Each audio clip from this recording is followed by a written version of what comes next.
Good morning mga ka-farmers, Mike Paragoso po, ang Farming Heroes ng San Francisco. So karon nakita ninyo dire na usa ka variety sa patula, nya dire ang ato ang Galaxy Max Ampalaya. So ato himuon karon na atay bagong technology, so siguro nakita na sa uban ni sa mga YouTube o sa Facebook. Ay request na ako unsaon pag-wrapping sa patula ug ampalaya. So una nga to ang mga materialis, atay mga muna itong broodstock, dito mo sayon. O kinahanglan ta og blade, o stick para itong itukod, o mga clip, sigling clip. Makuha na ito sa Shopee ni. Ini. So ato ang blade, kinahanglan disinfect na to, gatong kamot, dapat hinlo, no?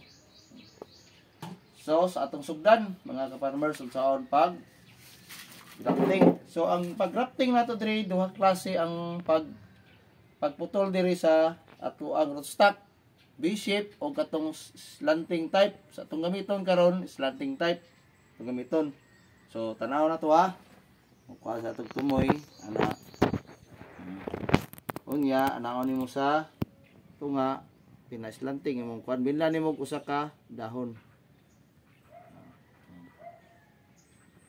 Yan style niya. Ibala na na diha. Na-open ang iyahang steam diha. So nga to ang sayon ini nagputol ta. Gikan sa ubos kutilidon ta mo kuha na ang blade ana diha ana pud ang imong pagkating. Mo imong kibali sumbanan. O na siya. Bisip na po siya. Pag humana na ato na siyang clip. Muna clip na to. Atong clip letter B po ang clip na to. Dili katong kuan na araw. Pag clip nimo ana itunong na gini mo asa to nagcut ka para magdugtong ang ilang tissue. Magdugtong ilang tissue. So, nana. Desir nimo balhin sa diri. Ibalhin na to. So natay mga finished product na no. Na diri oh. Mana ni siya. Pag human ibutang nimo diha, indot nimo gamay ang imuhang yuta para mo gahi-gahi siya. Stick, kini stick para dili siya matandog ang iyang clip. Dara. So kana lang mga ka-farmers no.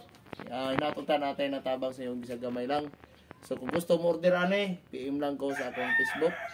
Magbutang po kog number karon diha. Available ang atong mga atsal, sili, ang patula, og talong nga kaliksto, og panigang. So kana lang no sa mga order, daghang salamat daan og happy farming.